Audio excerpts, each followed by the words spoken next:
Hey y'all, hey y'all. Hopefully you can hear us. I think we got the audio issues fixed from last week. Maybe it sounded good last week. I don't know how it sounds this week. No, we're in the house, man. We're in the house. We got the TPO boys here. They brought this beautiful stud of a buck in here. 170s class, which what they're supposed to look like. Oh yeah, Right there is what they're supposed to look like. Oh he, yeah. He wouldn't have made it past me. Well, he might have. he almost I'm made it not a past best me. shot in the world, but he almost made it past He me. almost made it past me. Uh, Oh man. awesome. So this week we've got the boys from TPO up here.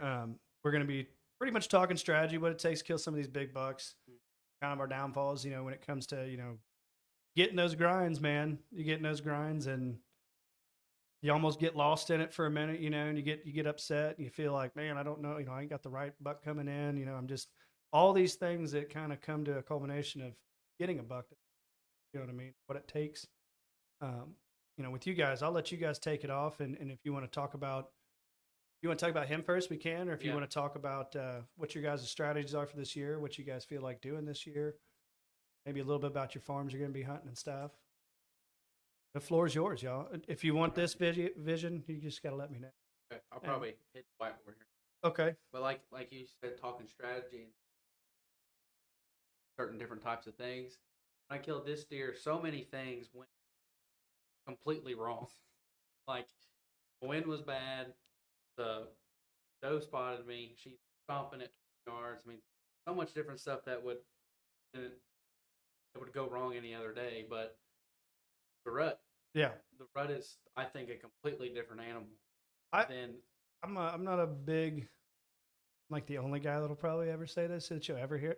Not huge on the rat, man. Mhm. Like I like hunting it. I think it's exciting. I think it comes with challenges that are kind of unneeded. And when you've got a giant like something like this, and if you can get him patterned. I mean, I start out with saying you got him patterned. You know what I mean? And it's like that you can kind of got early season. And you can. I think he's easier to kill early season than he is during the rut. During the rut, he could be 10 miles away from where he'd be traveling oh, chasing the doe forever. yeah. I like that summer buck going into early fall pattern. Just something I kind of like you said with this guy with the rut. It is. It's a Well, whole nother animal. yeah, back in had like a little, like a perfect, like a diamond gets right in Mm-hmm. it. My dad had him 9 or 8 times. Like, only probably, I want to say, really don't know how old he is. I would think five and a half. I would I, that would be my judge my like kind of thicker. 2019. We had trail cam pictures of him out the wazoo in 2019. We got two. There was the one I showed you Yeah. earlier. Him just like, buddy put him there. Like, I'm gonna place this deer right here. You're never gonna see him again. But I'm gonna put him right here. That's why I named him Statue. Like he was just right there. It was a beautiful picture. Yeah, it really is. And I was hunting that day about so. Yeah, you can race whatever you want. Let me get to this other vision here and see if I can, because sometimes I got to redo it. Heck, I don't even know if I got it plugged.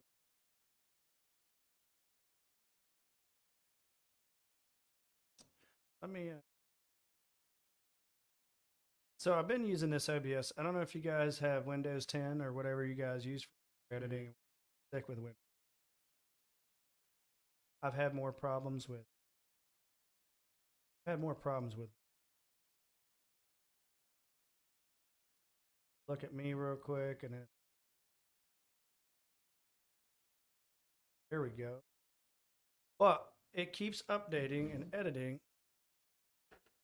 So Okay, basically, cool. the just cameras here, ears here, those opposites. So is this the end of a field, like the end of a bowl? Yeah. Okay. Yeah. So here and it goes.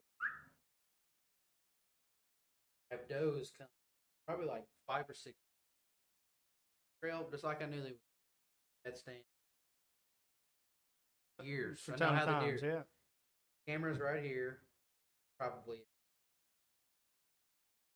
How, 200 okay, radius. yeah, okay, okay. So I can't see through the tree line.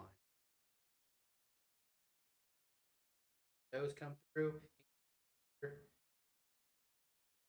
never shows. He off. I mean, like that never happens. Those He always never go through. followed them does. He never followed them does. He didn't know he was there because after I got hunting, got down. Which way was the wind? You said wind was. This was the year before. Okay. This is the year before. Okay. So yeah, he never shows. I get out of stand, check the camera. Is he? He's there. Yeah. So that's kind of how we leave. And that was the last time. Fast forward 20. Hunting another kind of like got in there. It's got stickers everywhere. So, I mean, like it's been. I just went to college and stuff, and I was like hating it. Yeah. Like, leaving and go hunting and stuff, and doing stuff like that. And that tree therapy, we talk about it. That is real, man. It is real. So it comes. It's the day before rifle season. I'm going to Orslins, having a tree stand, right? And I'm like, I just stand. My dad's like, you know what? We haven't been seen here. And he's like, okay. Day before rifle. Cold out. We go hang it in this spot back of our farm, the north side, which is back for us, and it's down in the bottom. It's right next to thick, rough, nasty. Get hand up, and I walk over to something. That pulls me back by my like an 8-foot well by this tree that we just found. That about literally went into. It. Yeah. He's like, that would have not felt good. He's like, what? Been down there for 8 years. How Never many times seen I it. could have walked into that thing and just fallen, put in the ground. And that'd be bad. That'd be bad by yourself too. You know what I mean? Falling out. So we put the stand. So we put the stand right next to it. Yeah, of course, you got to. Is it the well set? Yeah. It's got to be called a well set. Called Okay. It's called the well set. 100%. That's exactly what it's called. Awesome. So we hang it. I hunt that evening. Actually missed the deer. My dad ended up a couple days later. So I don't know if you remember open day of rifle. It was dusting outside. Mm-hmm. It was raining. It was awful. Horrible weather, wearing ponchos, freezing. Yep. So I end up hunting a different stand. My uncle goes to the well stand. And I had another deer. I don't know why. I just went big white 8 comes out perfect. Thing is, it's the first time ever I'm trying to self-film rifle hunt. Mm-hmm. And at the time, 2020 isn't that far ago, but we were just filming with an iPhone. We Right. didn't have nothing. Right. We were just getting into it, and I'm fiddling with that and dropping crap on the ground. He's like that, so I forced a shot and just missed. I get out of the stand. I call my dad and cussing like a sailor because I'm mad. I don't know what's going on. I'm about to tear up because I tried so hard all year to get a buck on camera. It happened. So I was like, all right, let's go to the truck. Get sandwiches up. My uncle comes out of the well stand. He told me, he's like, you need to go down there and sit. There's a big buck back in that draw because he's watching 130 deer run in out of it and take a hard. Came right back out. Like, go down there and sit. I'm telling you. Okay. Well, you run 130 inches. Yeah. That's got to be a good one. Yeah, and so I get down there. It's like 1 o'clock. I climb up into the stand. I no longer sit in the tree and look behind me. There's deer running everywhere. I watch a little basket rack go in. There's something over there. Well, it goes about 15 minutes by, and I've got to pee really bad. So, of course, I stand up, start taking a leak, and I look over, and a doe hop's fence about 20 yards, and I'm peeing. You're peeing. Yeah. So, I get that controlled, and I kind of get the gun, and like, look right at me. Oh, yeah. She's just stomping. Nanny, big nanny? Oh, or yeah. Just, yeah. Oh, yeah. That's the word. And she's just having her way with me, basically, at this point. She completely stops and just turns her head. So I kind of just, about 30 seconds go by, and I see something. And I was just like, God. Yeah. And then he hops the fence, boom, 20 yards right there. Like, That's a bow. Yeah, that's a bow hunt. That's It's a bow even hard to hunter's explain dream. now. And Yeah. it's like, well, I'm hunting with a rifle. Well, too. but you're hunting with a rifle. But I'm saying that's a with bow the- hunter's dream right Hunting there. with the 20 yards. 7 mag at the time. I shot right over top of him. Then he takes a couple steps, shoot him, drop him, over. Right? I'm Like losing it at that point. Well, You're like, losing it, okay, then- I got it. I look down, chamber another round his case. I get up, he's gone. Then he's like 10 yards behind this tree. Shoot him again, drops again, back up, I shoot. I think I missed again. I call my dad, and I'm freaking out. Laying there looking at me. I don't know what to do. Like he's 40 yards from the deer stand, laying in the ground, just looking. I'm all these thoughts going through, and I don't want the deer to get away. He hangs up the calls. The other guy that we did property with, hunting with his, they were going to be walking through. Basically, go across fence.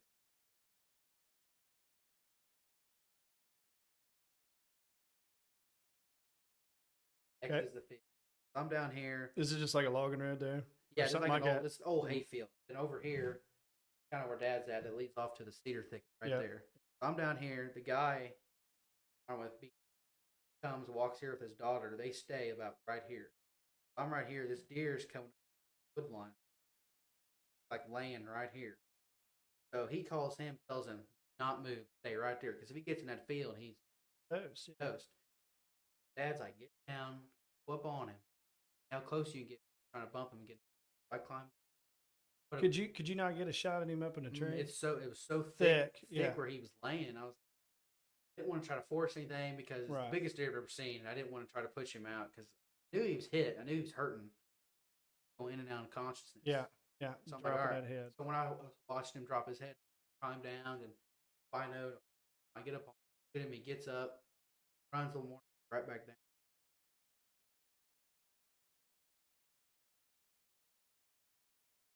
Out of ammo, completely out of ammo. Oh No more no! bullets, none. So, called Dad and was like, my dad. I don't remember doing this, but I guess I yelled. And everybody heard it that was hunting out there. I don't remember doing it, but Dad said he. Isn't that funny what you do in the moment though? When you're just sitting there, you're like all hyped up, adrenaline going crazy. I'm 20 yards from this deer, 15 yards from this deer, just watching him raise his head. I call Dad again. He's also hunting with a 7 mag, so he gets down. That's lucky. Yeah, Yeah. right.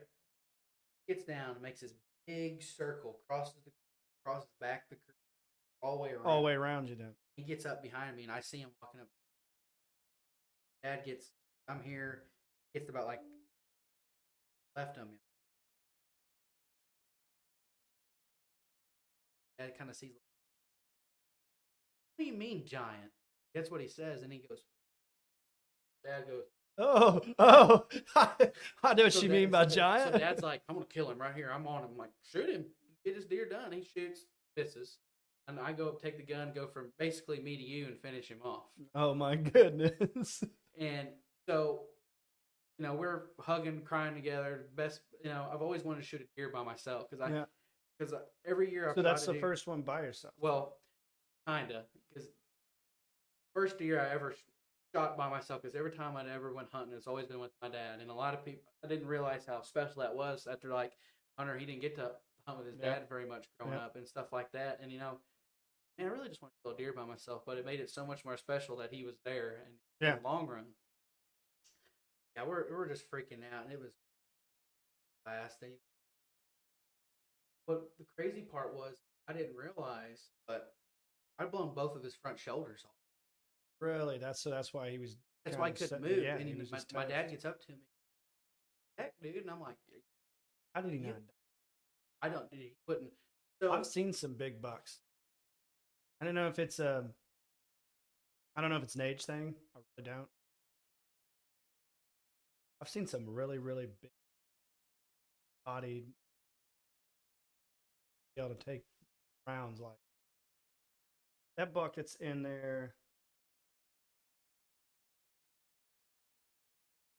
He was a young buck. I shot him 5 times. 5 times.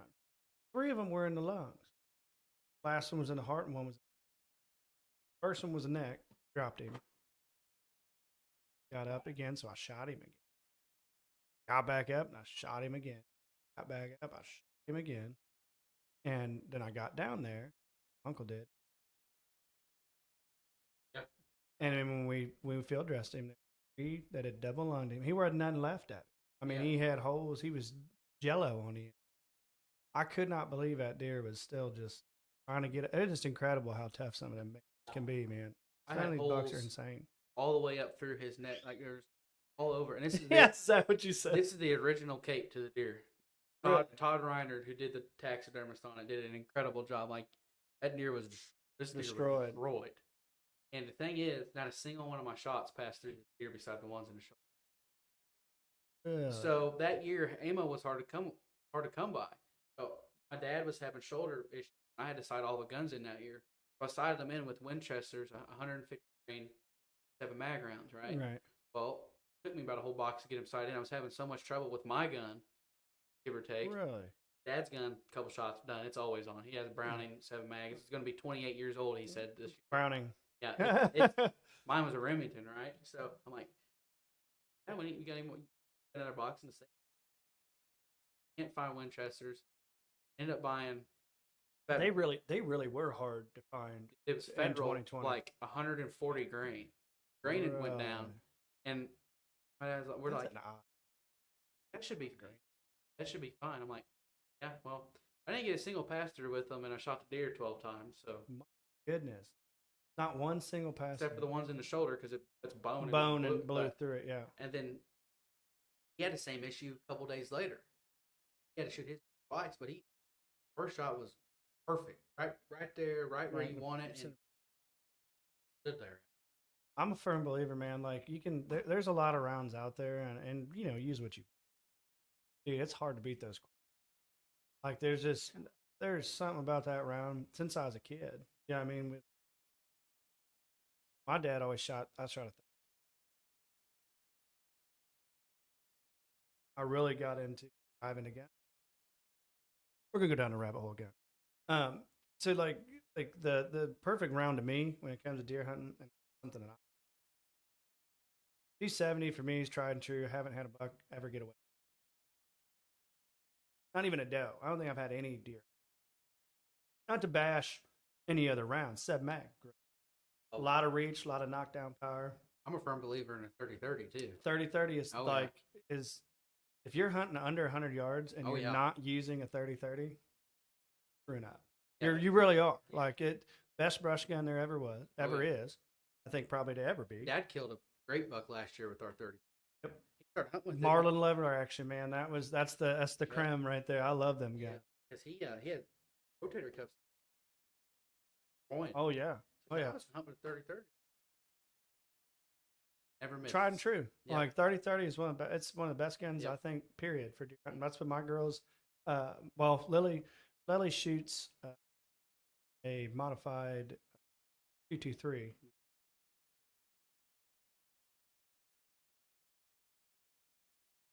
Love it. Oldest, she's not big in the guns. She'll shoot them. I respect it. You know what I mean? Because there's something about, it's one thing to kill a deer, but when you get a kid interested, that's usually what they want. She likes that challenge. She likes that. More bow hunt. Yes. More. Yes. And people don't know that. Let's talk about that for a minute. How many people do you know that literally don't? Like, I know quite a few. Like, I know a lot of people that are like, why would you bow hunt? Yeah. Love deer hunting. Like, why would you hunt bow? Hunt September and October and January. And hunting September. If you haven't hunted buck nests in September, have you ever done that? Like gilly? Mm-hmm. I keep telling people on the show, it's going to get busy for me. I'm telling you. Ain't gilly. That's where it's buck bedding. Yeah. Is get out there now and start scouting around, figure out where they're going there. You find a good bean field with a nasty draw, you're going to see deer at such a close proximity that you won't even find you a good creek.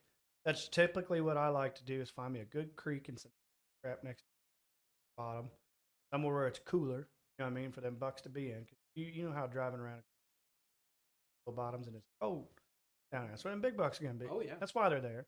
And that's why you see them a lot of early season. You see them in them bean fields and river bottoms. And as the season goes on, I had a doe. I've said it multiple times. Long story short, I had a doe at, I'm not kidding, less than 5. Telling you, I'd never shook like that. And I get a good amount of adrenaline, but it doesn't really hit me until like after the shot. It's just kind of who I am. After, if I hear that schwack and that pop, as soon as that hits, I'm a mess. Yeah, I'm a mess. But prior, I'm usually pretty steady. I'm the complete opposite. You're a mess before, and then I'm just but as soon as if it's a rifle or pull my bow back, I just and then miss you normally. And then he said they miss. Been there. Yeah. We all, dude. Look at me last year, man. That deer every bit of I bet you that deer was every bit of 100. Easy. I mean, he wasn't something like. Yeah, most people would be like, "Holy crap, 20-inch inside deer, that's huge." Which it is. Don't get me wrong. I'm not even gonna sit there and act not because it's big. But I had that. I had that moment, and it was like that was one of the first ones that made me nervous before the shot. Like, and I normally don't. I even had that 100. I showed you a picture of that one 170, 180. Dude, I didn't even get nervous with him. But that buck, I was just so close. I was 30 yards on the ground. I was literally sitting under a trail camera. I went to check a trail camera because I'd watched 2 bucks crossing this spot. Man, you know what? I'm going to go sit that last 15, 20 minutes. I'm going to get out of the stand, which is, yes, no to get out of that stand. Do not stay stand committed. Do not be pot committed when it comes to those stands. If you see something and it's 1, 2, get out. Get out of that stand, go get close, set something up, disguise yourself in that area, get out and move to where they're moving. That's what I did. That buck, I watched this. I wasn't there. I got the SIM card out. Or not the SIM card, but the SD card out.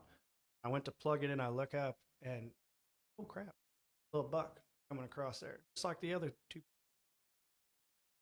Awesome. I'm not kidding you. As soon as I said that, he come up over that hill and I was like, oh crap. Yeah, I was like, oh crap, he's here. And so I really didn't have a ton of time, and I had the kid's crossbow. I didn't even have my bow. Only deer I didn't recover this year was from a crossbow. Only one. And I'm not saying the crossbow is bad because it annihilated every other deer that we shot. It was 100% me, but I just always kind of thought it was funny. Like, I can kill him at 40 yards with a regular bow, but crossbow, come on, Keith. Like, get it together. 2020, one of my worst bow hunting. It was a bad season. Personally, I think. I don't know. I think That's good for him. I mean, I shot a gooder, and you seen the 2020 I had in there. He's a good buck. Just wasn't the one I wanted to shoot. Yeah. He would have been unreal. A lot of deer. I think right underneath, right over the top, just barely missing. And what do you think your issue was? Just like, do you think it was all self-inflicted, or just getting excited for the shot, or you talking about bow, right? Or bow? Archery. I mean, and dude, archery, you never stop. I really don't think you do. I mean, there's guys that are tried and true, and good for them. They probably put a lot more time than I do. I think that's something I need to focus on. Like, seriously, it's just bow range. As soon as August hits, just shoot like every day, at least 10, 20 times a day. I started building my arrows too, because very first shot with my rage, hit that shoulder and just went in that far. Rage. That's a bummer. Just a mechanical orange rage head mechanical. Yeah, I got guys that absolutely like will not shoot anything other than that, and I love them. I've had the same problem. Right here, guys. This will fix it. This isn't a PR thing because these guys don't sponsor me, but those best in the business. Like, I've heard that from so many. I personally have never used the Exodus until this year. I shot one last year.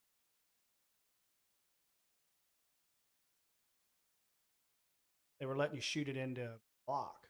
And dude, that thing was sinking like every bit of 6 to 12 inches deep. Any other broadhead that was out. I shot probably 15 other broadheads. Block. That thing just just out of this world. Like I could not believe it. Stephen Fisher, a good buddy of mine, kind of got me turned on a little bit when we started talking about him the first. And I kind of started, I do my research. I'm a research equipment. Everybody, like I'm talking all the bigs were talking about. So I decided this year I'm gonna give it a go, and I've got pictures from buddies sending me. I mean, just nothing went more than 40 to 60 yards every time. And so that's me, and the broadheads weren't damaged. So that's even better. Yeah, You know what I that's a mean? When you win-win. got that's double win. Yes, win-win. But anyway, sorry, I wasn't trying to interrupt you there. Go ahead. Go ahead. You were saying you were like, you switch. Did you switch from the Rage then? Yes, I switched everything. What are you shooting now? Well, I build all my arrows. I buy the bear shank. Fletchings, all of Yeah. it. Buddy Hunter Higgins does.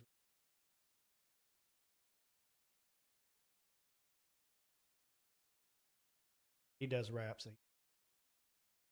He's younger kid. He's a After that, now 500 grain, oh Yeah. man. So did you buy something with inserts? but Black Eagle. Gotcha. Gotcha. And Yeah. then No, I- I mean that's what you need. then I have a 2 size. Okay, so let's get on these grizzly sticks. This is something that keeps coming across. So as far as fixed blade, and I've heard a lot of people say it, the grizzly sticks are the truth. Now everybody talks about the iron will. Obviously, THP boys. And I have seen it, and it does great. Everybody's talking. Them things are. Have you got to shoot an animal with it yet, or is it just? I've heard it's bloodbath. I've heard it's just like, dude, if you hit where you need, I mean, and I've heard it go like they say it goes through the scap, everything just, it's mean. Did it bend or anything? Did it chip or nothing? Just Nope. solid all the way through. Now, do you sharpen and everything too yourself? See, that's the key with what you're doing is really that sharpening. Like, do you have what's your method? Just curious. I've yet to get an AME. I like that little rod in. I can't remember what it's called. Yeah. Eyes have that. Yeah.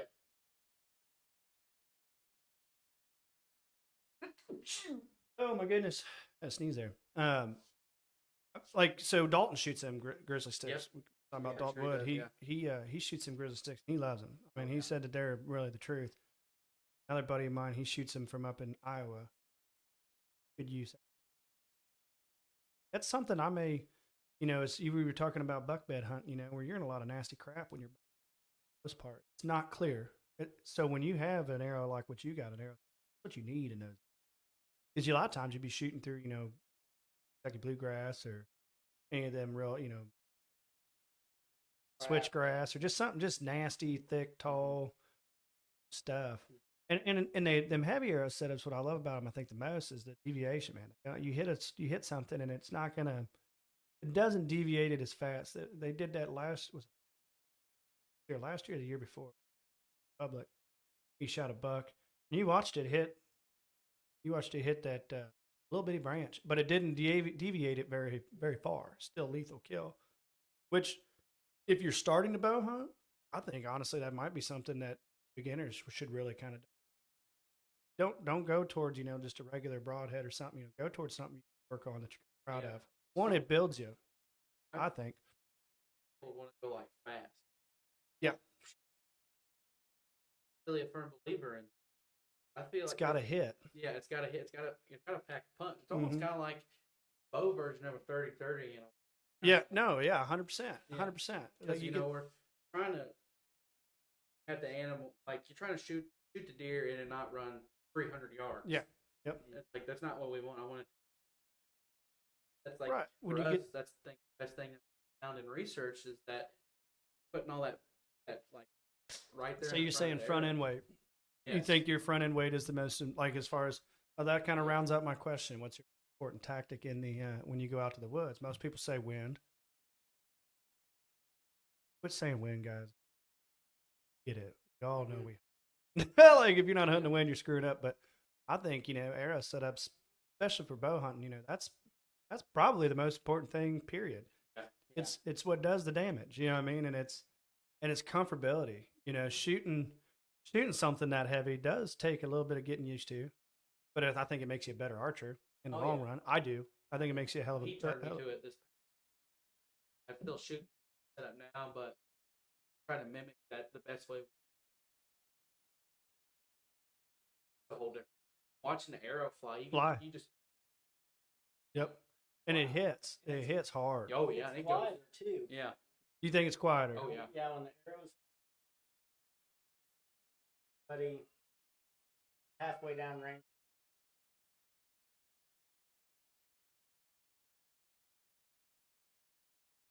Yeah. Safety. Have you filmed it?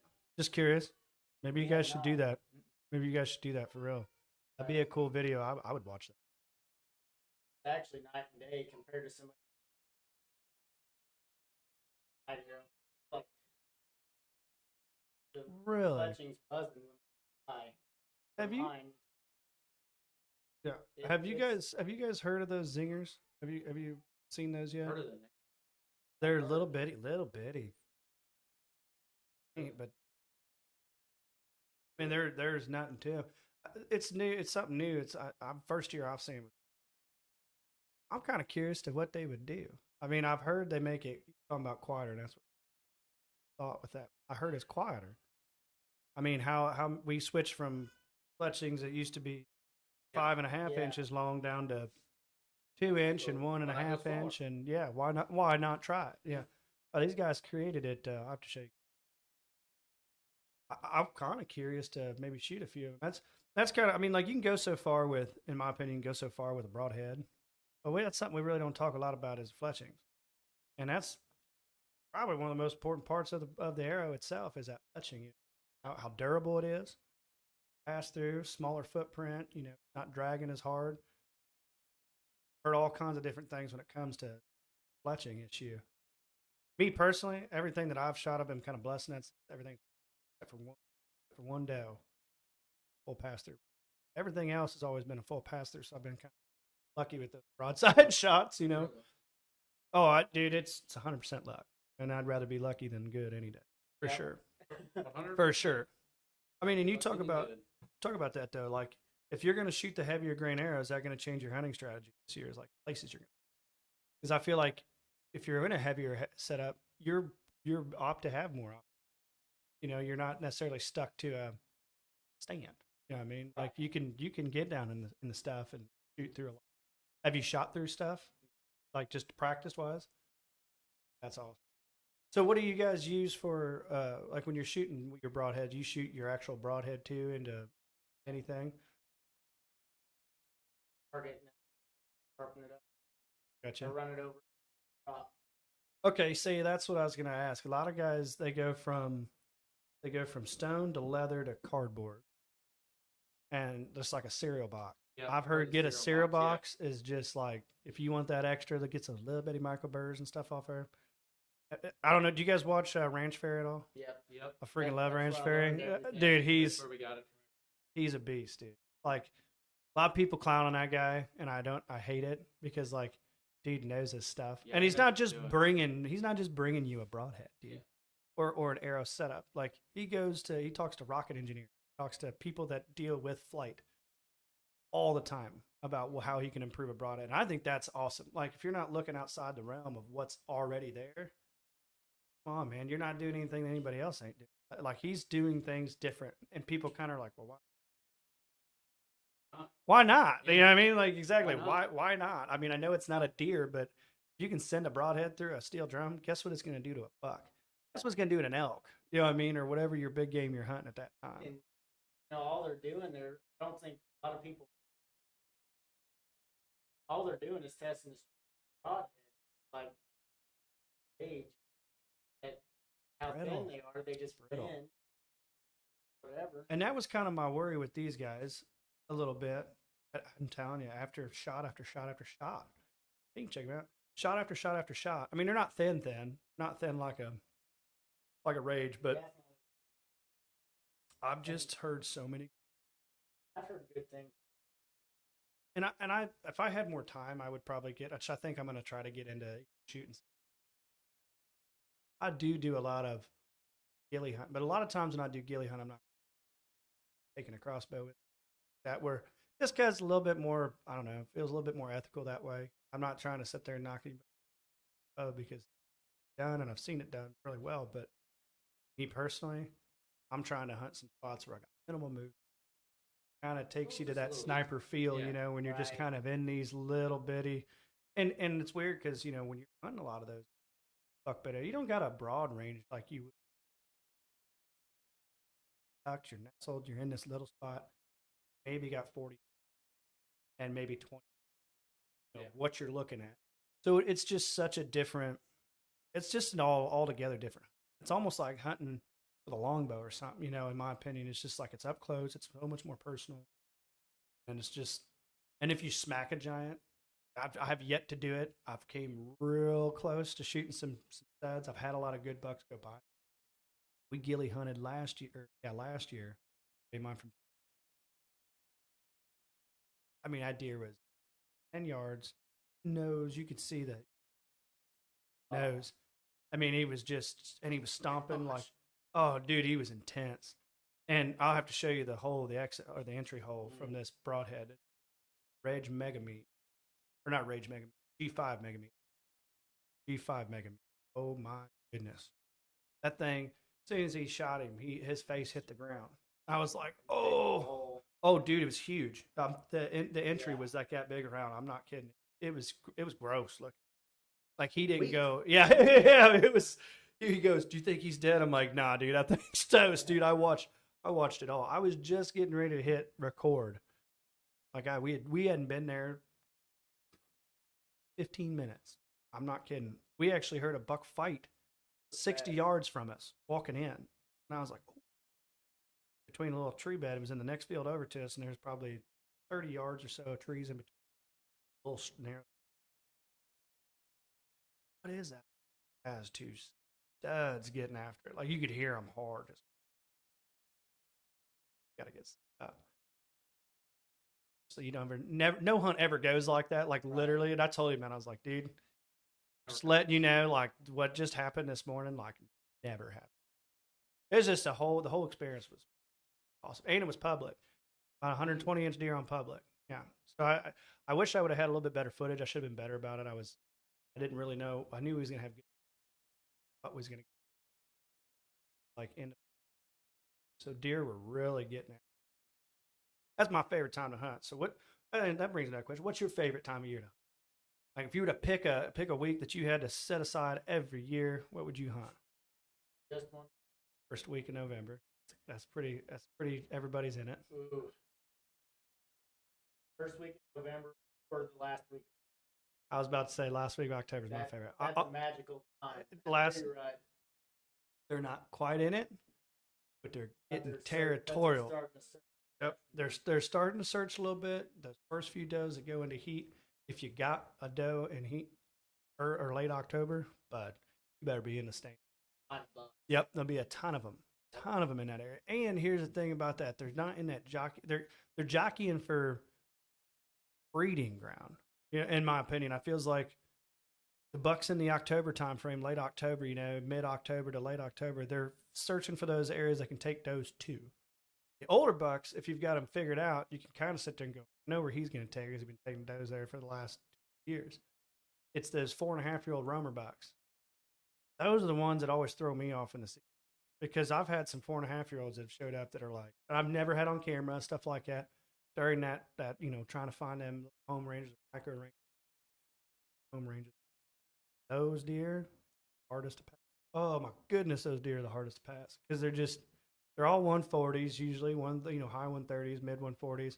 That's a hard deer to pass up. Yeah. 140-inch deer is like that's kryptonite, man. It is so damn hard to pass up. I mean, you see something like that on your farm, it makes you change your mind. It's pretty much how my season had. Shoot, I showed you guys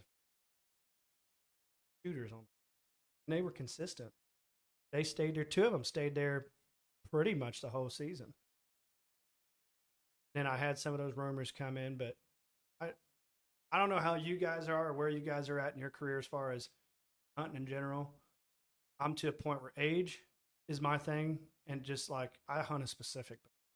Like I get in, I really do. And that may sound stupid to some, but I've gotten to a point where I really kind of hone in and go, man, I kill that sure buck. That's what I want to shoot anyway. Right. I see him. There you are. You're right here in front of me. I'm gonna shoot. Right. That's where I'm at right now, and I think Hunter's kind of there too. And I mean, I think God picks a deer. You know what I mean? I want to set that straight first. You know, like I think, you know, I was real upset last year. I beat myself up a little bit about that buck. You know, and I showed you, which we wouldn't beat themselves up about that buck. You know what I mean? It was 54 yards, giant. Probably, you know, it's one of those things where every time I see a buck like that and in that caliber and that close, it's like, ever gonna get that again? You know what I mean? And then killing him during gun just ain't the same. It ain't the same as, and not that I wouldn't, because if he's in front of me, trust me, he'd be toast. I really, really, really bow kill. I had it set in my mind.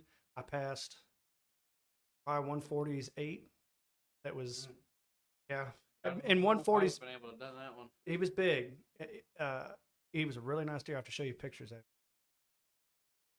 I think he's back bigger this year. Kind of a deer that my daughter shoot. We call him the Bully 9. He's got a little sticker comes off his one. But you know, you get to that point, 4.5, 5.5, like you said, you know, and I think that's kind of where I'm partially still in that phase, you know. Where it sounds kind of dumb, maybe, but like I can shoot 100, like I can. I know I can. A few of them sitting on the ding, you know, seen them this morning, but it's just not the same as that. Like, you know, you get something like this, that's a different feeling. Like you said, you know, you said it yourself, you know, you pull something like that and your dad, you know, and he's like, oh crap, no, that is a giant. Like, you know, well, yeah, like it's a different hit. Like you said, it hits different. You know what I mean? It hits different. I've never.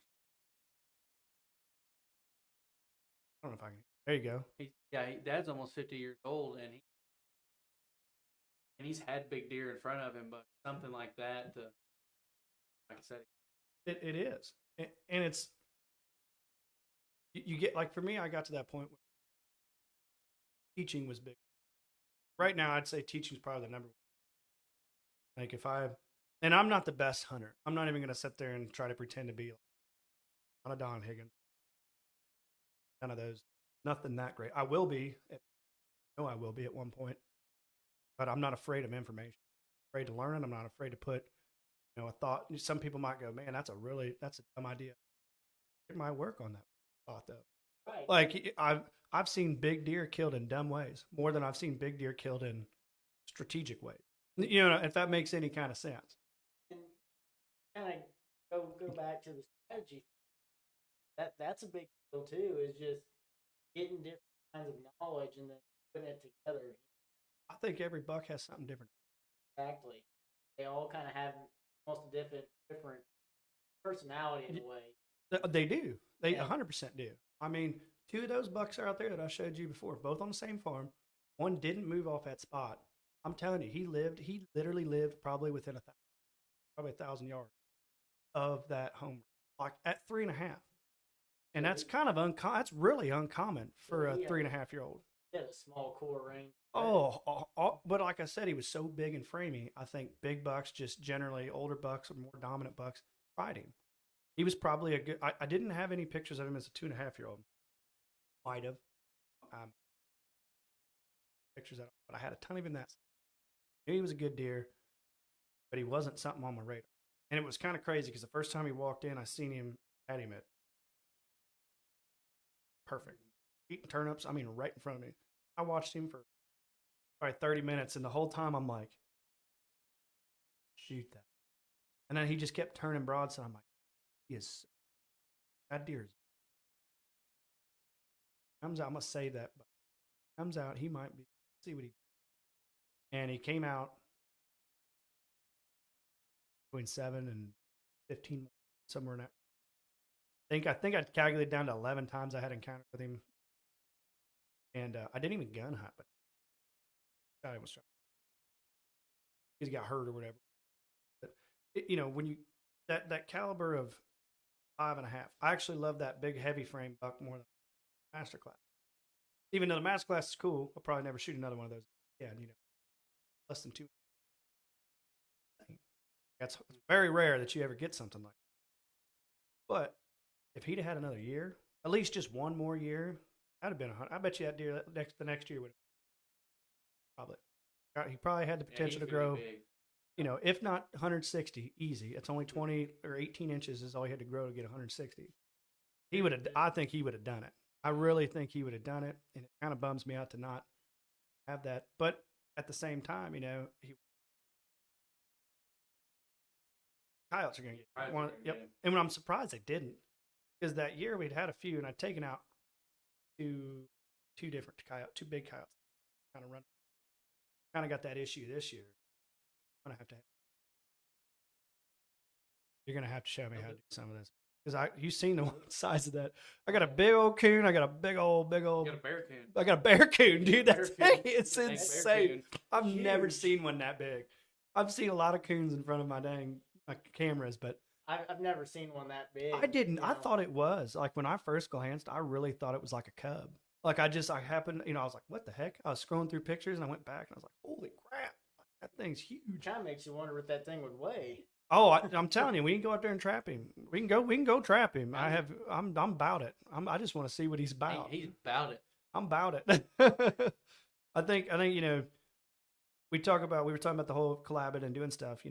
That's something that's also a big thing for me. One of the reasons we started this show was one, knowledge, talk story, anything that works that may not even it may not work. You know what I'm saying? It's kind of that's hunting. You know what I'm saying? Like, but to turn other people's ideologies down so it fits for you, fine, go do that. You're not going to kill big. You're just not. And I'll say it. Like, anybody can get offended all they want. You ain't going to kill big buck. You don't broaden your spectrum. That's like having, like I tell people all the time, it's like having a carpenter come to your house with one tool. He ain't fixing nothing. He comes with a tool belt. And, it may sound dumb to somebody, but if it killed a big buck, it ain't dumb no more. You know what I mean? And in my opinion, even if it kills deer in general, it worked. Not dumb. So, bringing that type of podcast was pretty much why I wanted to get groups of people, find out how bucks like. You were saying, everything was going wrong that day. Everything that could have went wrong that day, but you did something right. You know what I'm saying? You switched stands. You got crazy with it. You said, I hung this stand and didn't even think anything of it. Wasn't something I normally would have done. The day before rifle season. Enough said. Like, literally, that's enough said. You spelled it out. Stuff that you wouldn't normally do because you've stuck in a rut thinking this is how it's supposed to be done. Killed out that same stand. Next thing. That's insane. There was an episode on Midwest Whitetail one time where they were talking about, dude, this does the same work. There was all these guys who were like, oh, you never kill, you never shoot big bucks.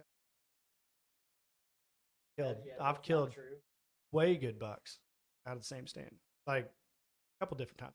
Nothing like that, nothing this big. 155 and 171 that's real big. That's real good progress in 2 days. You know what I mean? That's over 300. That's 320 some inches. But I have a hard time with that, man. Like sitting down people and just not wanting to hear what their thought process is. I think it's so dumb. I think as hunters that we owe it to each other. You know what I mean? Let's talk strategy. Let's talk what your favorite thing is. Let's do those things so that the person that's trying to learn, you're not hunting with somebody that's doesn't know what's going on, but you're hunting with somebody at least got a grasp. If they have an issue, like I've actually gone back in this same series on a buck that I'd had last year, and I wish I would have done the strategy this guy did, Charlie Nolan. I wish I'd have stuck to that same type of pattern because it was perfect. It would have went perfect with what I was trying to do, and I bet you I would have wrapped my tag around that 180. I guarantee it. Because as soon as he spilled it out to, we sat back after we were done with the show, and we were talking overlooks of our properties. He goes, "Did you ever check this spot?" And it was just a spot that I literally was like, "No," like I didn't. I was like, "I got a camera down there," and I actually forgot about that. I had it up there for. It was dead. It was dead by the time I got to it. I totally forgot about it. That buck was in there the whole time. The whole time. He was 200 yards from me. I was 200 yards off. Just, and if I'd have had that knowledge, I would have capitalized on it. And that's why that's the like, when I get you guys on these shows, and I bring different outdoor programs. I love the fact that you guys want to come on the show and talk stories because it helps me as a hunter. It helps somebody else as a hunter. And we get to talk and we get to figure out what it is that you guys like to do strategy wise. We talk about thermals and we talk heavy arrow setups. Where we like to hunt our heavy arrow setup. You get every aspect by shows and sharing your. Is it? Why hold on to it? How many people they're like, oh, I'm not gonna tell you where I killed that deer, how big that deer is, or how I did it. I'm like, why? Like, it's a deer. You know what I mean? At the end of the day, it's a deer. I mean, granted, if you told somebody where this buck was, somebody probably coach it. I'm sure they would. You know what I'm saying? I'm sure it's there. Is he going to be successful? Probably not. I mean, it's really hard to shoot these big mature bucks, and even in the dark, it really is hard. And I've had guys tell me that for years. I don't tell people because I'm afraid to get poached. He's living in a core area. He's 5.5. By all means, try, because I'm telling you, he's not going to be in an area where he's unless he's just comfortable and dumb, and then it might happen. But it just doesn't seem like him big. So what's the point? Is basically what I'm getting. What's the point? Like, where did he live? I mean, exactly. Like, where did he live? I'm gonna tell you right now. So about like after I shot this deer, the guy DM somebody had shot. Told him the area, the county, 12 trail deer, about a mile and a half north of our farm town. Tell him about it. Yeah.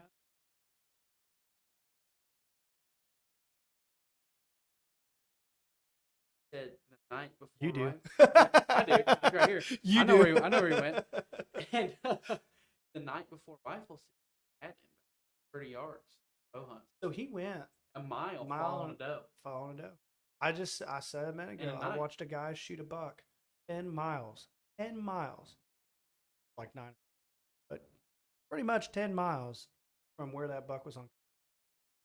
People don't realize, like, yeah, I'm like, that's why the rut's just something that totally different conversation. Those deer get on a hot doe. I just feel like the bucks just. This one did it, and I've kind of seen it more some more on the farm. They just brains just a couple weeks don't care. Well, they're like us, man.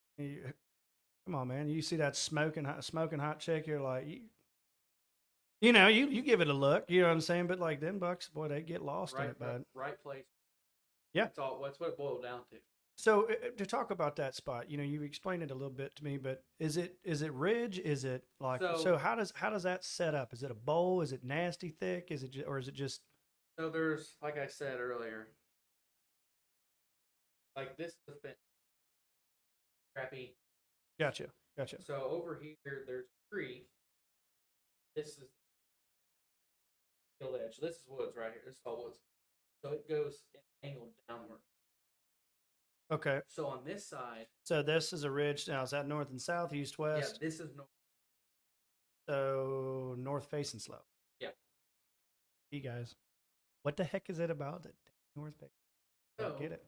But on the other side of this thing, flattens out because it's a cow pasture, but it's a wooded cow pasture. Okay. It's thick, nasty. So I got a question about this. It keeps coming back. Do you hunt like next to pasture quite a bit, like cattle pasture? There's some giants that just keep getting killed out of these little transition areas by pastures. I don't know if there's something to it. Like, firm believer in comfortable cattle. It's insane. Like, well, I showed you that new piece Dad got. He's got nothing crazy. Yeah, I mean, and they're going to be gone in September. Supposed to be gone by September.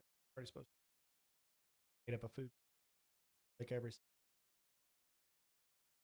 But I keep trying to replenish it and do it. I'm gonna have to frost seed. Yeah, but you talk about those transitions between cattle pasture, food, and bedding. So you had a cattle pasture, a good amount of woods, creek bottom transition on a north facing slope. Those are all things that a lot of people talk about when it comes to shooting these big bucks. Basically, this is that same thing. My blue. Sometimes this dang thing goes blurry. It's the only way to fix it. This dang camera caught because the only way to fix it. Take the link. I'll just kind of. I looked it up. Basically, from that stand where I shot that deer, tree line all the way through the cow pasture, right? Well, it's about 50 yards wide and runs all the way up to the front of the property, right? Okay. So it divides the fields, which we don't hunt. The fence divides the fields. This is this little tree line that runs up. There's hayfield here, and the guy that property. So this is a big draw. Oh yeah, Big draw. big draw. I mean, but how wide is it? About 50 yards. I think, man. So you've kind of got all of it, one little area. But the thing is, do you see a lot of bucks bed in that big draw? That is the only time I've ever seen deer in. That's the only time ever. When I killed that deer, I bet you they've been. I bet you they've been. Oh, in they're there, in just there. Didn't notice it. It's so thick in the. So what's on the other side? On the other side of the fence? So the fence on this side? No. That side's got so the it's draw going the and the other way. cattle pasture Okay. going the other way. So going the other way. Is there ag that way? Well, it gets there eventually. It's something about these hay. So I can kind of draw out what our farm looks like. A bit bigger. We got like a 100-acre bean field. Basically, everything to the west is tree and hayfield. Little bean field, little cornfield, give or take. Yeah. But that's kind of hunt that early season. I'm kind of the only one that kind of hunts over there. Now, when you're hunting your food, what's your thought process on it? Ever hunt in the morning? I don't ever hunt. So I basically go whenever I could because. Well, yeah, school and work. But you're in an early season. I don't need because this place, especially this bean field, is so hard to access. But like if we were hunting today, I'd go in there at like 11 o'clock and sit. Yeah. Because if I walk in there in the morning, I'm going to bump so many deer out. Or I've noticed that just on the farm that I hunt up by Emerson there. So I'm a firm believer in, you hunt over food in the evening. And the reason I say that is because most of my experience, sit there and say everybody's experience, most of mine, when you're hunting them morning transition areas, get in there at 4 o'clock in the morning, super early, whatever you can do, get in there super early, hunt that bedding and then vice versa. You can hunt the same core area. I hear a lot of guys sit there, same stand all day. I don't think any of that has to do with any of it. You got the right wind. Yeah, wind, access, way to get in. Yeah, so many buddies. So that's what's your access like on that bean field? It's not great. So basically, I kind of draw a square here. That's basically what this is the tree line, trees, and this is tree. I got like a little knoll tree line. There's really not that. So it's basically the tree lines on this side, but then I just got this little trees right here, then more field over here. So there's working here, and there's walking through. You walk in through here, you're screwed. Yeah. Walk in through here. Well, that's great. My stand's over here. If I walk through here, there's deer that bed in that little knob. So I'm like, what do I do? So you got to walk. You can't go this way because that's so much easier. Yeah. So I gotta. Yeah, especially if you get the wind that you want would be where that's set up.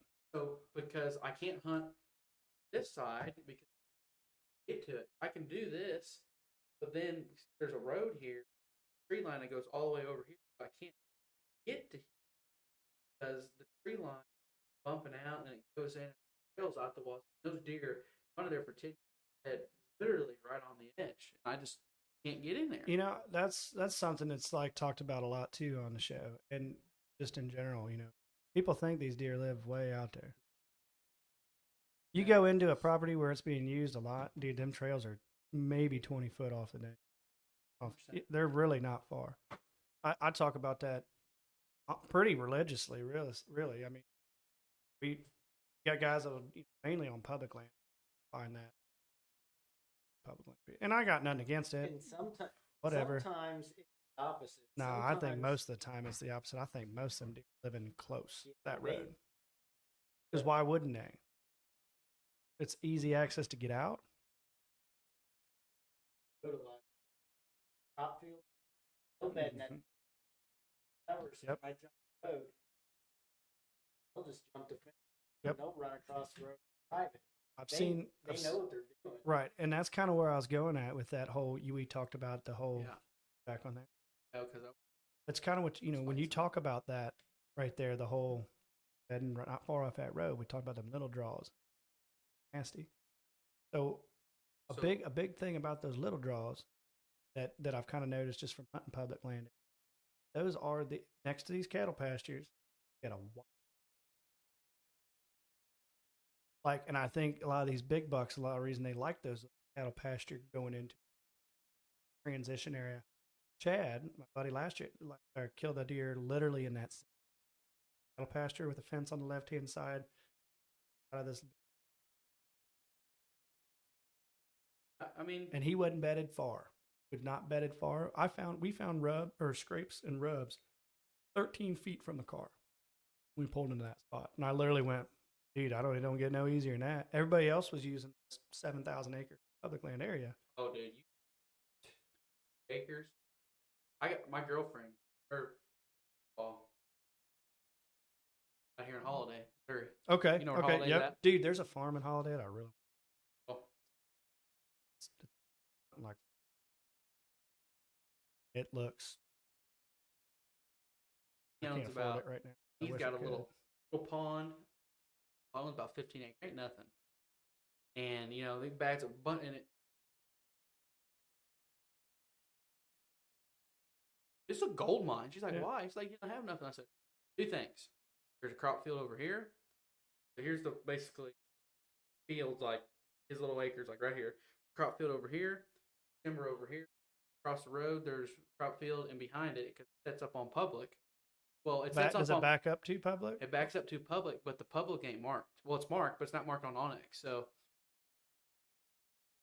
it's weird. We've done a lot of research on it. I can't think of it now, but That's odd. Maybe they just don't know. But it's about like it. 700 acres of public, all trees. So I'm like, he literally has the only water source in that whole valley. And he had this deer in there, and I was like, setting up in it, horrible. I mean, we ain't got.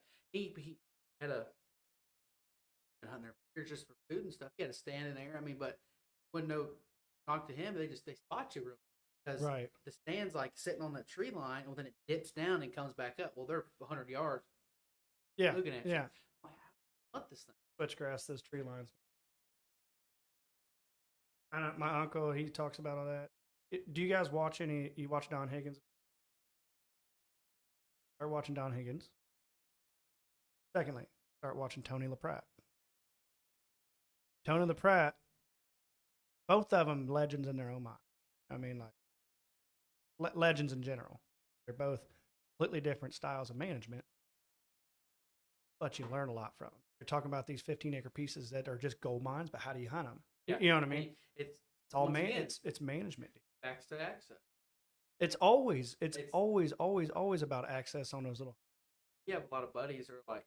Does it dip down or anything like it? Is it great? Like, what's the field graded like? The field's just like it's not like a hay field. It's just tall grass, brush hogs it every year. Gotcha. It's not even, but probably 5 acres.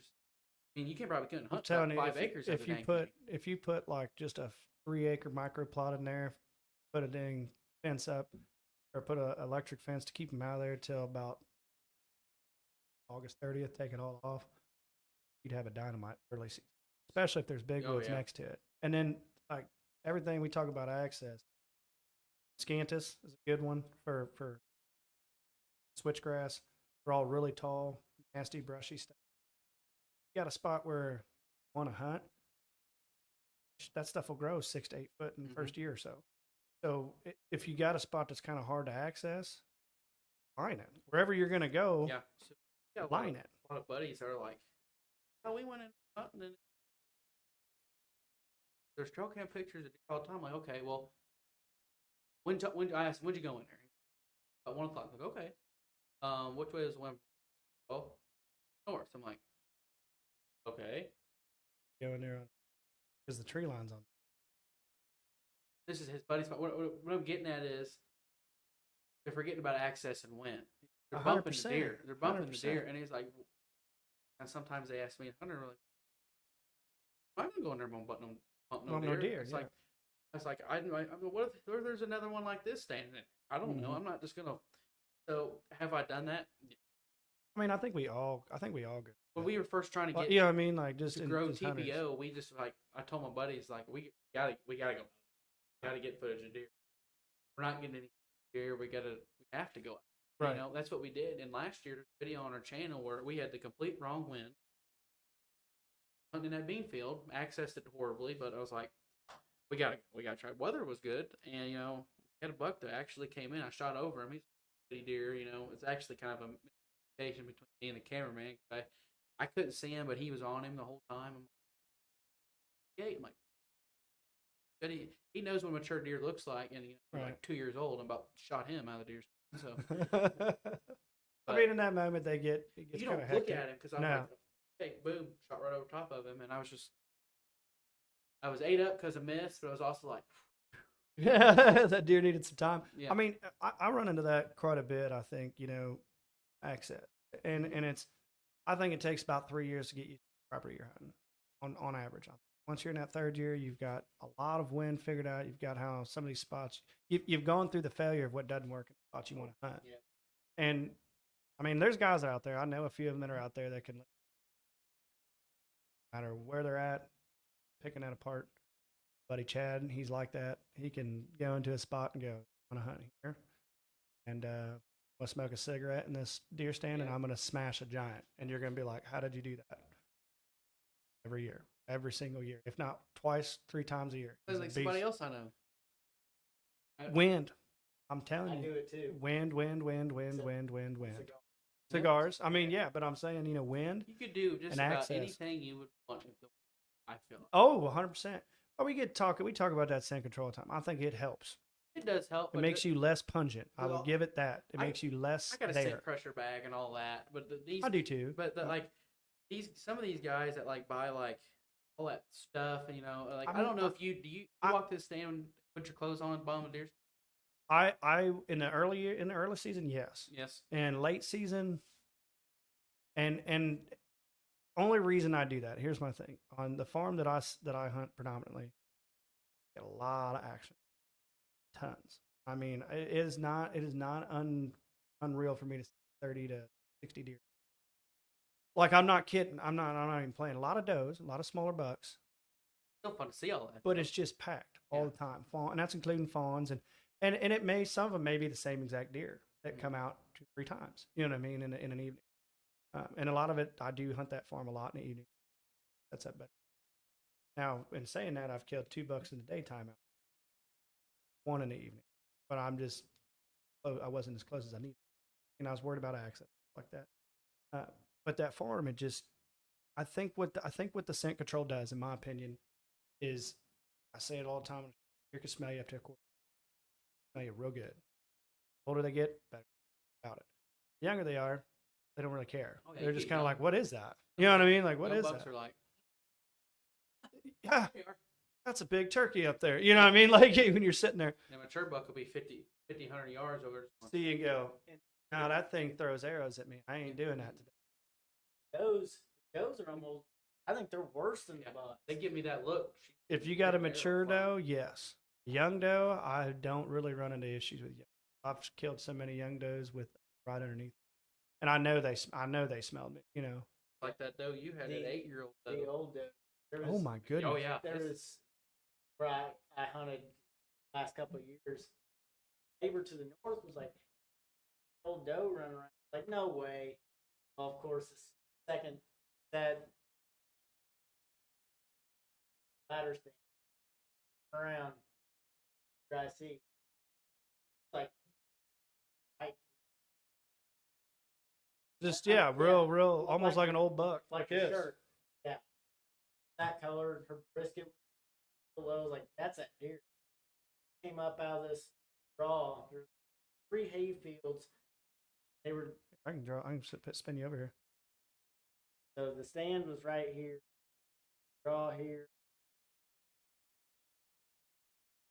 Keep in mind each hay field probably yards, and another one went up back here. Gotcha. This back one was bigger. I was watching the middle one. He came up at Little draw there. that draw about halfway. Walked in, got it 30 yards. She caught you. I She caught you. She knew. I wasn't moving. I had a hold of my bow. I was getting and had her head down, was feeding, boom. Picked you off quick. And the wind wasn't in her nose, no nothing. Locked eyes for half an hour, staring each other. Can you imagine doing that for half an hour? I mean, I've had one. I had one doe last year. Okay, I spend more time following doe, and I'll tell you why. I think doe is the most important on the farm. Everything revolves around. You can hunt the big bucks, but if your doe population is smart, and if you ain't got your doe population figured out, it's the next thing you need to do. That's something you guys aren't studying. You need to start studying it because it is so detrimental. Tony the Pratt talks about keeping 20%, 30% of your farm a doe haven. Big bucks don't like being in that. Or I mean that like hectic areas. Yeah. I'm nasty. They love nasty. Little does, bucks, any of that crap. Early season, not so bad. They kind of have the bachelor group. Even those bucks, if you watch them, they associating. They're just kind of They're traveling together, kind of. I'll roll with you for now. Yeah. It's kind of like a small companionship hierarchy. So these does, though, and I did this last year. My Uncle Tom starts. I'm looking at it. And I've been following a guy for, gosh, was he on point when he said, I watched this huge ground that was in government, probably 78. I watched 40 does walk. Oh. Like, oh my goodness. Wow. And then we're talking December 26th. It was muzzleloader Christmas. And I didn't even get to hunt the rest after that, and it sucked. And my buddy was down here. I should have, because I had a buddy from Washington, ended up going with my other buddy Chad, and but it's crazy to me. That spot was so doe heavy that like it changed the game on what those bucks were doing. And you know how we have second rut. I don't know if you guys hunt any of that. Right. A lot of people sit there and say I think it's same year. Kind of a belief. Now I have seen deer move as early as the 6th of December, but kind of in that rutty activity again. I don't know if that's just because some of them kind of don't come out of it. How that works. Watching those bucks come and patrol that area. I had a camera over there pretty much all summer long. All I got on it was dead. Occasionally a buck would. As soon as November 17th hit, that spot had more big buck action than any other spot on my farm. And it was crazy because I was like, dude, there ain't even nothing over there for them to feed on. There ain't nothing. Those were. They knew exactly where the mole bucks, they had their home body spot. And they were actually pretty far off of where they were going to. So I was getting these cameras, or these pictures of these big bucks, and I don't know if you guys have this issue, like hitting a scrape, hitting a spot that you have kind of panned out, a mineral site. some of those call them congregational areas, hitting it at 3 in the morning. But what I was finding out was big bucks were getting up at 3-ish in the morning, and they were on about 80% of the farm, and they were traveling to an area that was completely covered up in does and it was only 20% of the farm. And it was covered up in doe, and they were coming back and through, and they had several different routes to get there, and it was all wind dependent. What winds they would walk into, but it seemed like we talk about that rut. The only reason they would use different ones was during that rut period, the only time. But then that's why I keep saying that early and late to me are better than focusing on rut. Rut, they're going to go everywhere. And I run probably 15 cameras on this guy right here. Point explain right Yeah, there. They travel anywhere. Travel all over, and it's funny because he might have been home ranging on that guy, but he knew where there was a good doe population in your area. He was willing. I bet you he was up 3 o'clock, 3:30, 4 o'clock in the morning. Probably hit some food on the way there, hit some mock scrapes, chased a doe, went to a heavy doe area and chased a doe into that little area where you were at. Almost guarantee it. And that's how you want to set your property up. You're making destinations. You're not creating. If you've got a small property, you can't really create a homebody range. I've had guys say that you can. It's lucky. So you're gonna have, but creating those destination points and really focusing on the doe, keeping those does really, really happy in one specific. I didn't make that government CRP. I'm just saying it was there, so I used it to my advantage. You know what I mean? I was like, man, there's tons of does, and I was noticing it every evening. I said, there's so many does in that area, and like, sure as crap hit, man, boy, they would walk right through that area, coming right through that area. They were doing it 20, 30 minutes for dark. You talked about, having a hard spot to hunt as a wind factor. That was kind of why I didn't move in closer to that spot. I really had nothing. There's nothing I could set up in. Now, I ghillie hunted it and about shot a giant out of there on October 28th. Man, I mean, he's dead. And I didn't get a chance to follow up on him. Camera picture.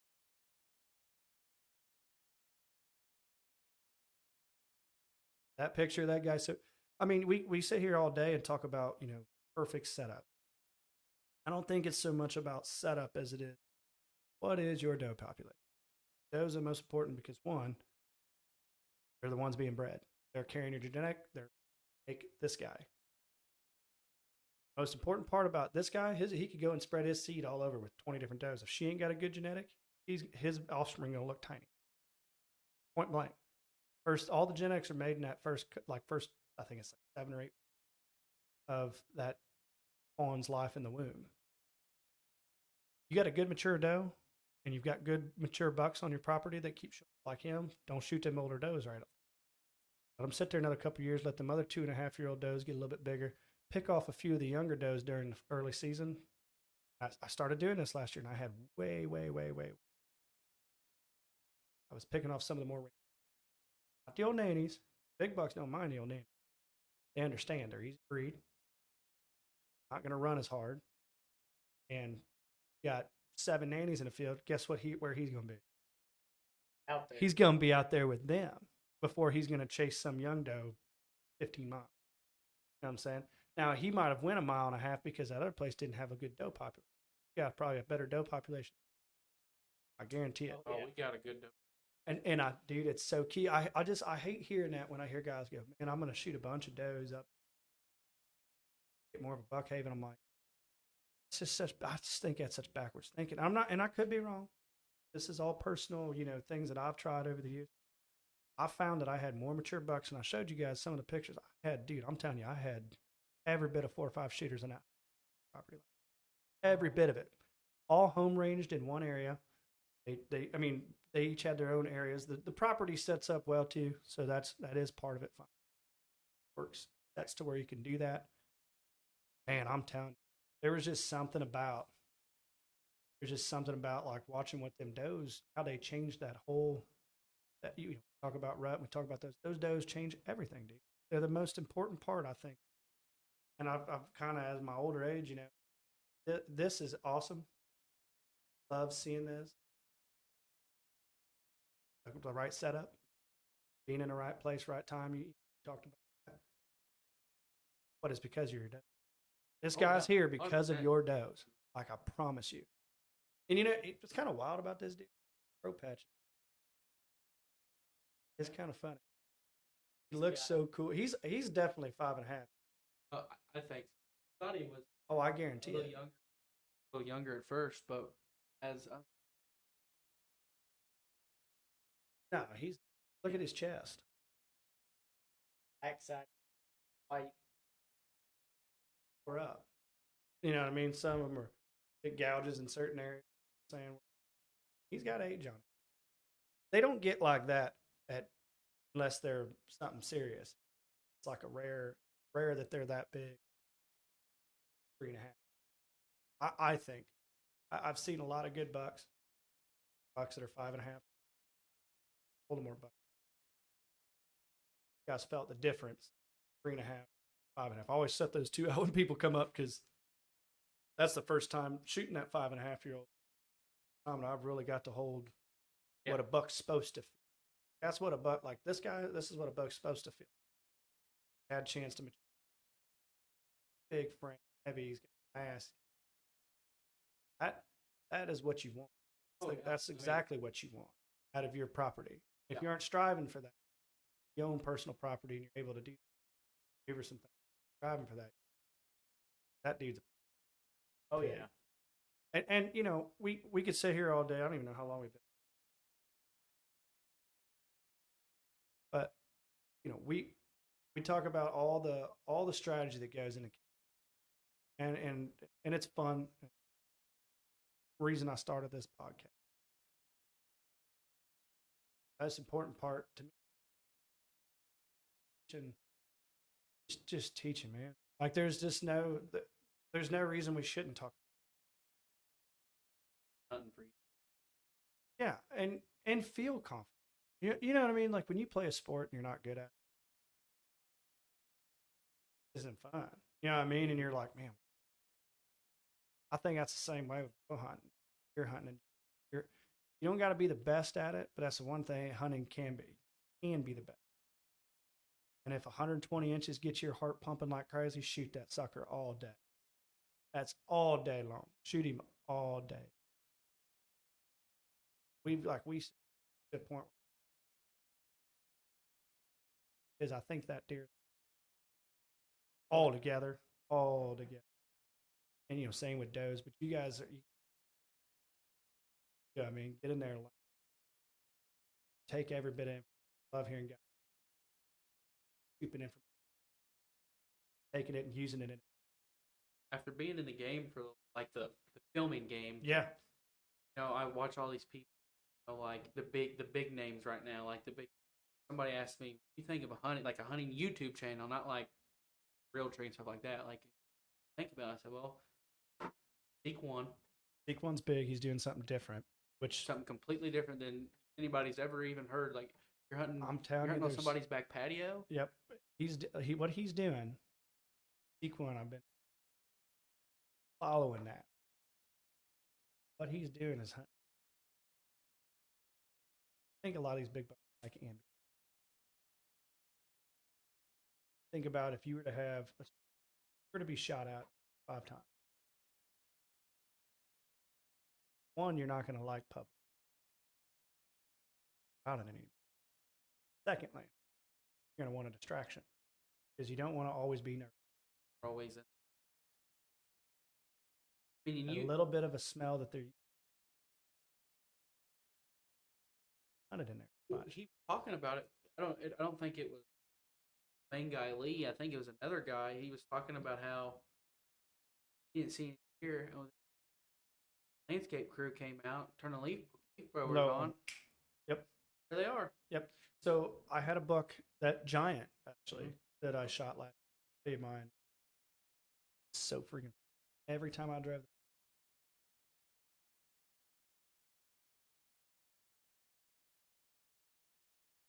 Right now, probably August, mainly to get an inventory. So between now and then, I'll send you some every single time.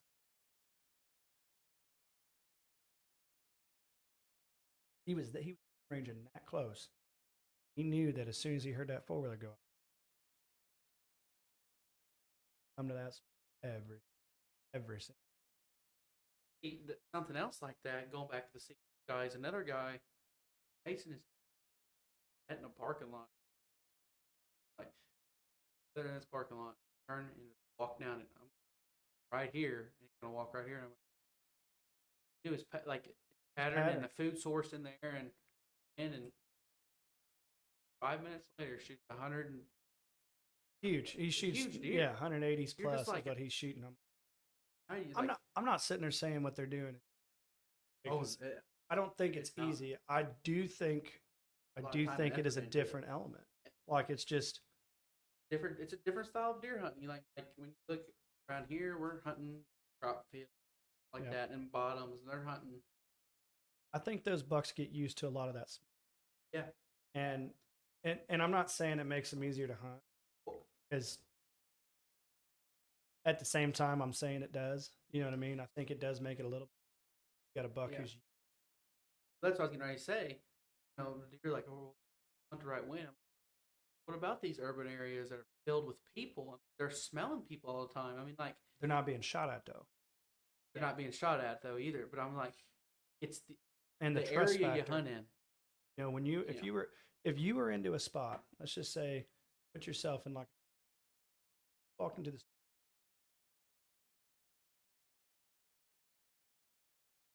You're gonna come back.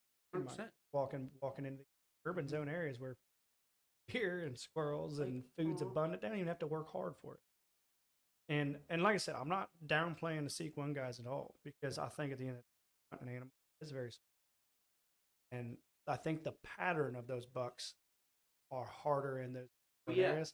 But I think if you've got 100%. Them in front of you, if you learn the pattern, that's they're fairly easy to kill. That's the harder part about urban deer hunting is pattern. They're working more in the off season to find where the deer are going. We're working harder to find out where he's going during season. Yeah, trying to pattern him on our farm where they find him during the summer and get all these trail camp here. Like they're just working off season, where we're just kind of like. And I play off of that though. I spent. Oh yeah. I'm all year long. Cameras 24/7. Not a time that there's. I switch them around to perennial areas. Mainly because I want to see what falls. A couple of twins. We've had triplets.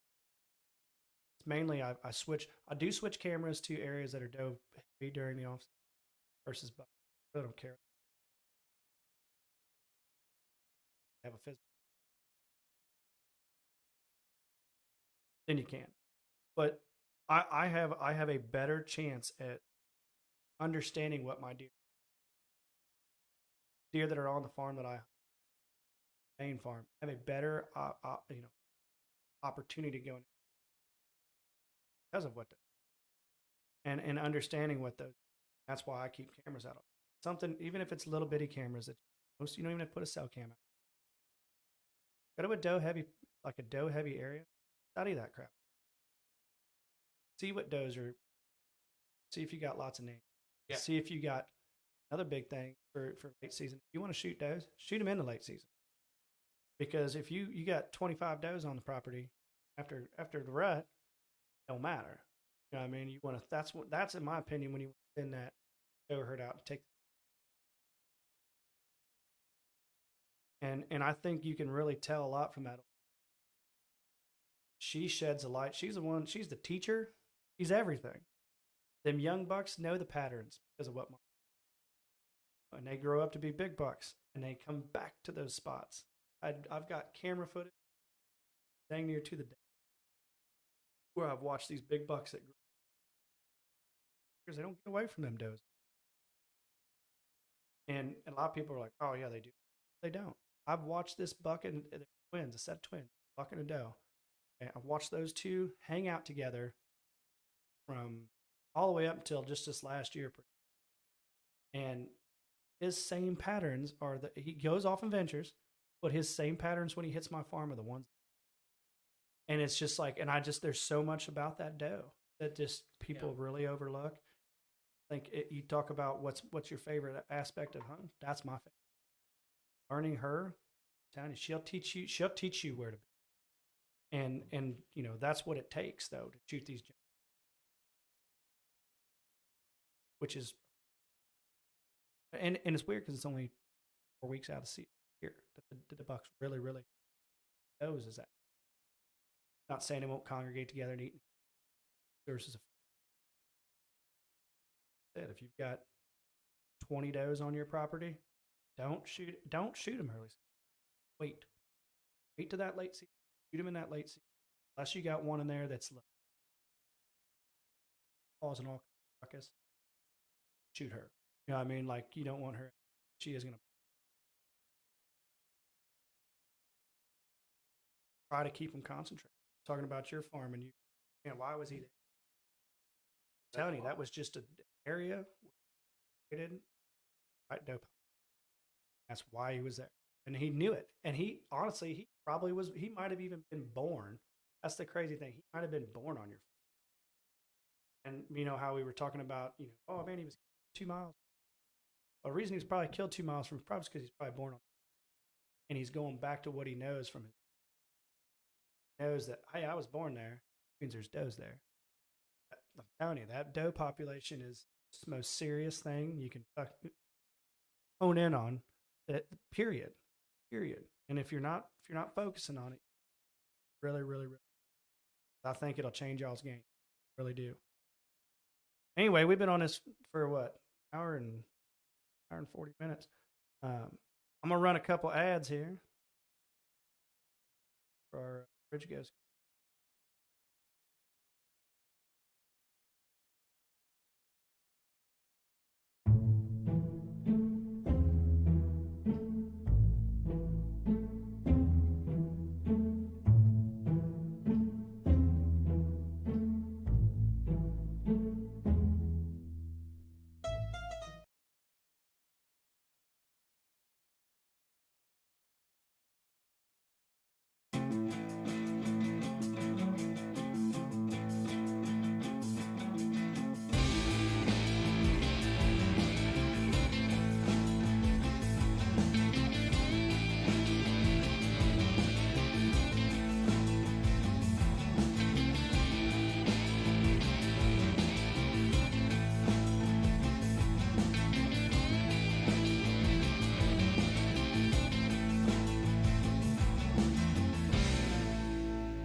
Yeah. And they're three outdoor, three completely different. Well, it comes down to management, man. Sorry, when we was on commercial there for a second. Go ahead. Finish what you were saying with the story. Talking about confidence, and I had somebody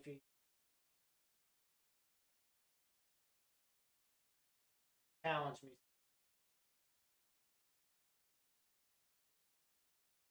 This can't blind or without a blind. People do it. Probably a little more difficult. So I tried it. Ended up killing my first archery buck without a blind or nothing. I'm telling you, dude. Ted did it. You were talking about you know, back to what you were saying, best hunting. Period. Public. Them the most knowledgeable dudes. Them the. Yep. I'm telling you right now, if I were to have to pick the best hunter, planet Earth, I might have to go with Zach Farrenbach. That is the beast hunter ever seen. Somebody. That is the most beast hunter, personally, I've ever seen. He kills on all aspects. He does.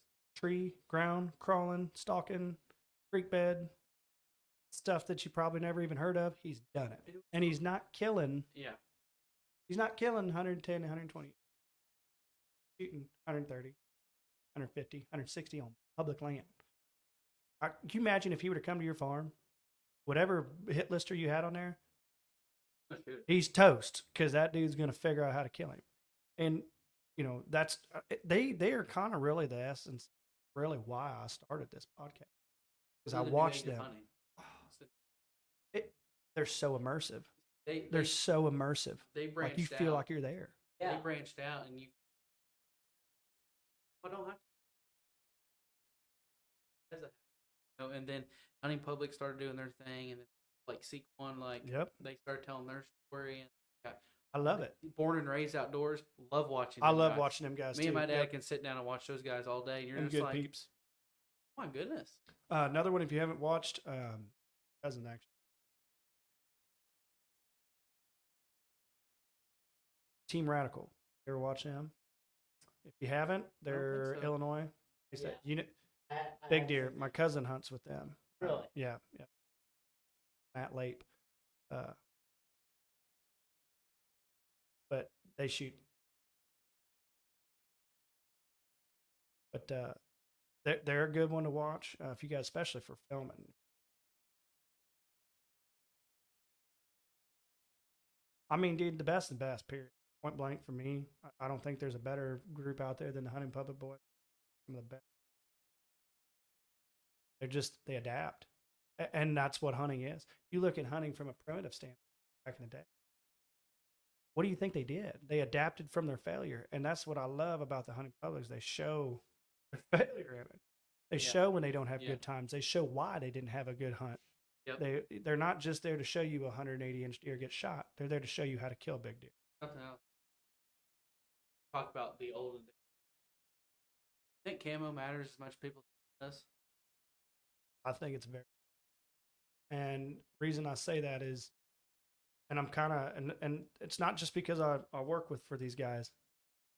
Got a Sitka hat on. He's fallen in love with the Sitka brand. Sitka's good. I'm not gonna knock any brand of clothing. I'm simply gonna say what I say, and we have not had a great stand camo. Like I'll say it again. Yeah. And you get into when do most people? I asked it right out the gate. When you guys want to hunt? End of October, 1st November. Huh? You guys got leaves on your trees? Because I don't. I don't got a single one. I've sat time and time and time again, especially with the way things are evolving, saddles, all these things. These guys are focused on it, which is this pattern here, which is really, it's a wild pattern. But they stood there for 5 years and figured out what tricks a deer's vision. Not what looks like it would fit up there. Yeah, exactly. What trips his vision. Well, like this stuff is. It does great. It does do great. Like I'm like, oh, I really like that. Well, deck him out and put him 50 yards in the weeds and stuff. You ain't gonna see him. You're not Now, gonna see him. I like the WTF guys. The reason I say this because you disappear up in a tree. When you're up in a tree, you cannot see.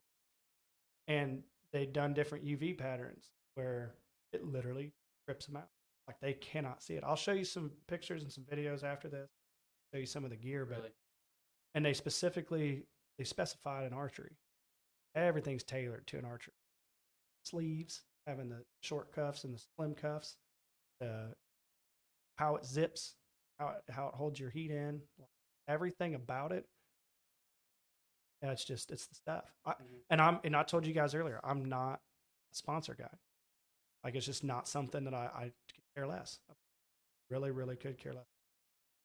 But if I believe in it, use it. I've been waiting forever to have a late season where I don't look like a giant turkey block or an eagle's nest up in a tree during late season. I've looked forever. And you talk about guys that kill big deer. A lot of them do kill them early because that's when their camo is the best. A lot of them get busted in that time frame in the tree during that November time frame, that October, because there ain't no leaves on a tree, or they're bringing in a small branch that's making even more noise, and they're posting it or screwing it to the tree when they get up in there to camo them in because they need some kind of foliage. That's silly to me. These saddles, people are coming into these saddles, man. That's the new way of hunting. Yep. Saddle hunting It's going to take over. It will. It'll be the Noviks and the Lone Wolf stands, the running gun setups, and saddles. They're taking over. Just now are switching. Most of us under we're going to have 3 or 4 setups this year. One of them's going to be a blind because no other way to hunt it. 'Cause we I can't- mean, I hunt every way. But You there's know no- what I mean? Like I hunt it anyway. I we're can. all hang on now. Hang on, and That's we what I haven't quite am. gotten in a saddle yet, but I'm sure we will at some point. See, I haven't dabbled in the saddles. I did one time, buddy, and I enjoyed it. I'm not going to sit there and say I didn't. It's to me, it was kind of but it was more than what I'm used to. It's climbing setup. One of Roping those yourself things in. where you need to Need to do it. find a tree Oh, in your yeah. front yard, Yep. and you just need to constantly go up and down Yep. it, set all your sight. We were bad about that this year. Like, told it ourselves multiple times. We need to go out, and my grandpa's front yard's got a perfect tree. Go up it, set everything up, take it back down, Yep. and keep doing it. And Muscle didn't, memory. and we found ourselves this year. We hung a set already, and we were struggling hard to work together to help it get quick because we didn't have to do it quick. It was a couple weeks ago, but there could be some have to do that. Well, as long as you get in there early. Yeah. So I know it's coming. Like start talking. Anyway,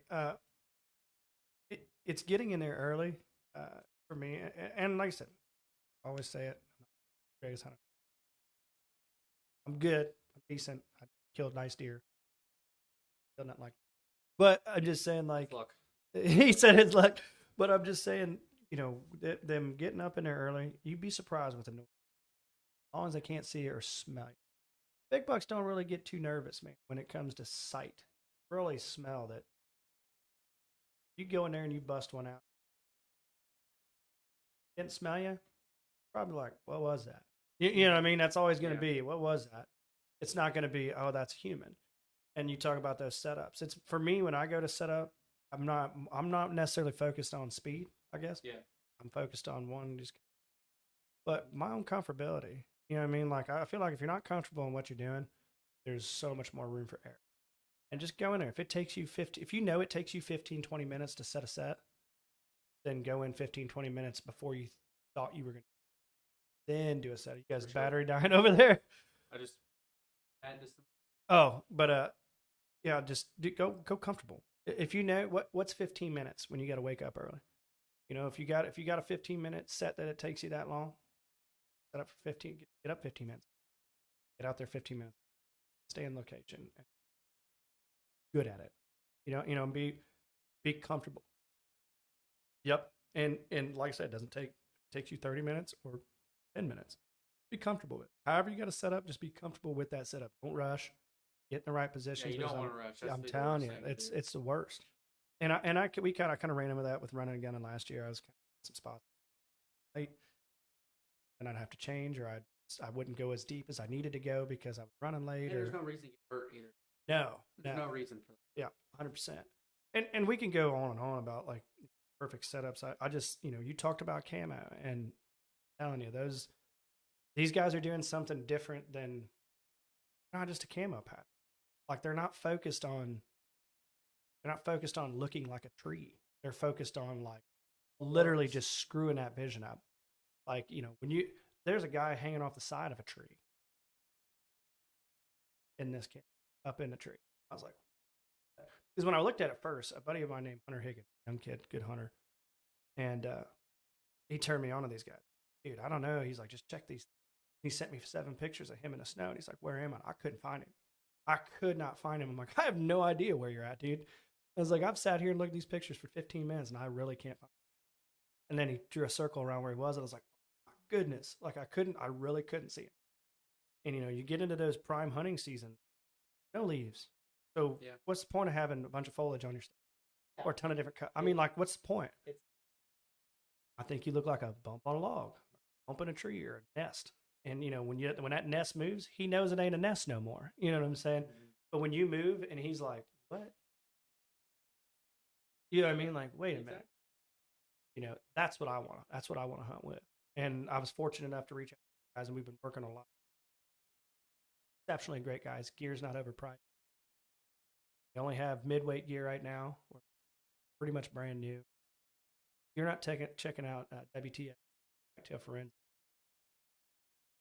And I think they're going to change the game in big way.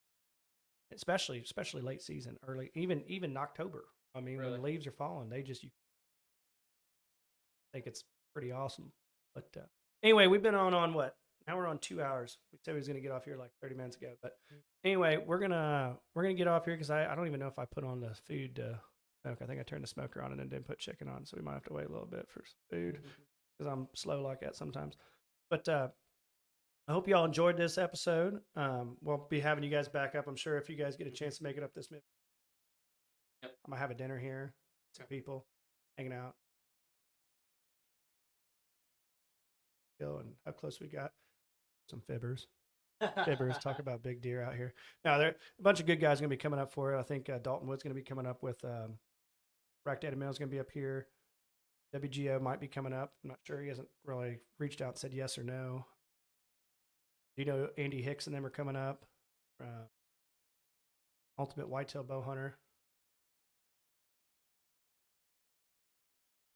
Got 3 or 4 other good groups. We're all just going to go have fun on this lake. I have a bonfire close to the. But anyway, I hope you guys enjoyed this episode. I'm glad you guys came up here. Thank you for coming and seeing me, man. Appreciate it. And next time, hopefully, not this next time, but the time after, I'm going to be having a new vision for bucks that come in. So I bought a 360 camera, mounted a buck show, and I'm working on it. It's hope nobody steals it before I get it done, but I'm working on it, and I think it's gonna be a pretty cool outlook to kind of see some of these deer that people don't normally get to see. But anyway, y'all take